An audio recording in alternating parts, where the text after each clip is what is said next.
So guys, Ramzan মাসে এই ছেলেটা আমার কাছে আসছিল তার আম্মুর জন্য কাপড় কেনার জন্য।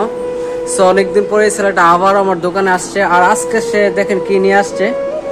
সে আগে মানুষের কাছ থেকে টাকা তুলতো, আর এখন দেখেন যে সে এখানে আপনার এই যে চা বিক্রি করার জন্য সে একটা ফ্ল্যাক্স নিচ্ছে, দেন হলো কাপ, এগুলো দিয়ে সে চা বিক্রি করে। সত্যি জিনিসটা আমার খুবই খুবই ভালো লাগছে, কারণ বর্তমান যুগে মানুষ কোনো কিছু একটা না হলে ভিক্ষা করতে খুব ভালোবাসে, কারণ ভিক্ষার মধ্যে অনেক টাকা পাওয়া যায়।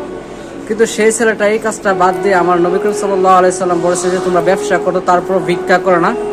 দেখেন যে আজকে সে কি সুন্দর একটা জিনিস চা বিক্রি করতেছে, সত্যি জিনিসটা অনেক ভালো লাগছে। সে ভিক্ষা করে নাই। তো তুমি এটা কবে ধরে এই কাজটা করতেছো? কয়দিন হয়েছে?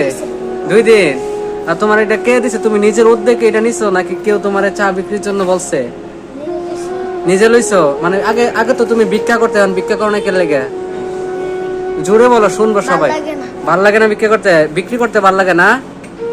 ও আচ্ছা আচ্ছা, গুড। মানে ছেলেটা লজ্জা পাইতেছে। আচ্ছা, তোমার ফ্যামিলিতে কে কে আছে যে তুমি বললা? মনে নাই তো আমার। জোরে বলো, জোরে বলো। তোমার ভাই বোন? তোমার আম্মু কি করে? বাইতে তোমার আব্বু তো তোমার ফালাই দিয়ে গেছে না? আচ্ছা, সো গাইস, এতক্ষণ তো আপনার ভিডিওটা দেখলেন, বুঝতে পারলেন যে আসলে সে কি অবস্থায় আছে। সত্যি বাস্তবতা কতটা কঠিন এটা হয়তো সবাই জানে না। দেখে ছোট্ট একটা ছেলে, তার চোখগুলো খুবই মায়াবী। সবার জন্য জীবন আসলে সহজ না। আমরা বাপের হোটেলে খাইতেছি তো, যার জন্য আমরা বুঝতেছি না। সত্যি বাস্তবতা খুবই কঠিন। আর এই ছেলেটাকে দেখলে বোঝা যায়, যারা বাপের হোটেলে বৈশা বৈশা খাইতেছে, যে আল্লাহ তাআলা আমাদেরকে শুধু কষ্ট দেয়। আর একবার এই ছেলেগুলোর দিকে তাকাও, দেখো যে তারা কতটা পরিশ্রম করে। ছোট্ট একটি ছেলে, এখন সে পড়ালেখা করলে হলে, মায়ের কোলে থাকলে হলে, খেলাধুলা করলে হলে, তাই তো? কিন্তু সে এখন কি করতেছে? এই যে চা বিক্রি করতেছে।